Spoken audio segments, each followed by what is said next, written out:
Israel Lebanon അതിർത്തിയിൽ സംഘർഷം രൂക്ഷമാകുന്നു. സായുധ സംഘടന ഹിസ്ബുള്ളയെ ലക്ഷ്യം വെച്ച് ലെബനൻ തലസ്ഥാനമായ ബെയ്റൂത്തിൽ ഇസ്രായേൽ മിസൈൽ ആക്രമണം നടത്തിയിരുന്നു. ചൊവ്വാഴ്ച രാത്രി ബെയ്റൂത്തിൽ മിസൈൽ ആക്രമണം നടത്തിയതായി ഇസ്രായേൽ ഡിഫൻസ് ഫോഴ്സ് എക്സിലൂടെയാണ് അറിയിച്ചത്.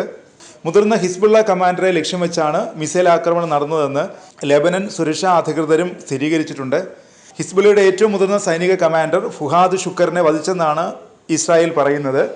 ഹിസ്ബുള്ളയും ലെബനീസ് അധികൃതരും കമാൻഡറുടെ മരണം സ്ഥിരീകരിച്ചിട്ടില്ല. ഇറാൻ പിന്തുണയുള്ള ലെബനീസ് സായുധ സംഘം ഹിസ്ബുള്ളയുടെ തെക്കൻ ബെയ്റൂത്തിലെ ശക്തി കേന്ദ്രമായ ഷൂറയ്ക്ക് ചുറ്റുമുള്ള പ്രദേശത്തെ ലക്ഷ്യമിട്ടാണ് ഇസ്രായേൽ മിസൈൽ ആക്രമണം നടത്തിയത്.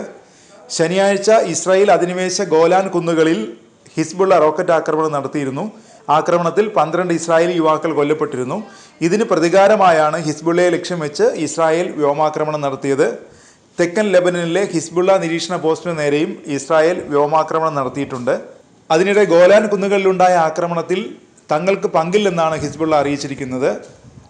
ലെബനനിലെ തങ്ങളുടെ പൗരന്മാരോട് രാജ്യം വിടാൻ മുന്നറിയിപ്പ് നൽകിയിരിക്കുകയാണ് ബ്രിട്ടൻ.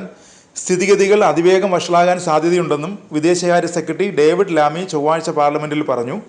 സംഘർഷം രൂക്ഷമായാൽ എല്ലാവരെയും ഒഴിപ്പിക്കാൻ കഴിയില്ലെന്നും ലാമി വ്യക്തമാക്കി. ബ്രിട്ടീഷ് പ്രധാനമന്ത്രി കെയർ സ്റ്റാമർ ചൊവ്വാഴ്ച അടിയന്തര പ്രതികരണ സമിതിയുടെ യോഗം വിളിച്ച് ഇക്കാര്യം ചർച്ച ചെയ്തെന്നും ബ്രിട്ടീഷ് പൗരന്മാർ ഉടൻ ലെബനനിൽ വിടണമെന്നും ലാമി അറിയിച്ചു. ഗോലാൻ കുന്നുകളിലെ ആക്രമണത്തിന് ശേഷം ഇസ്രായേൽ ഹിസ്ബുള്ള ഏറ്റുമുട്ടൽ കൂടുതൽ രൂക്ഷമായിരിക്കുകയാണ്. മേഖല കൂടുതൽ സംഘർഷത്തിലേക്ക് നീങ്ങുന്നതായാണ് ആക്രമണങ്ങൾ നൽകുന്ന സൂചന. അതേസമയം ആക്രമണം അവസാനിപ്പിക്കാൻ ഇസ്രായേൽ ലെബനാൻ നേതൃത്വവുമായി ചർച്ച നടത്തുന്നതായി US ദേശീയ സുരക്ഷാ കൗൺസിൽ അറിയിച്ചു.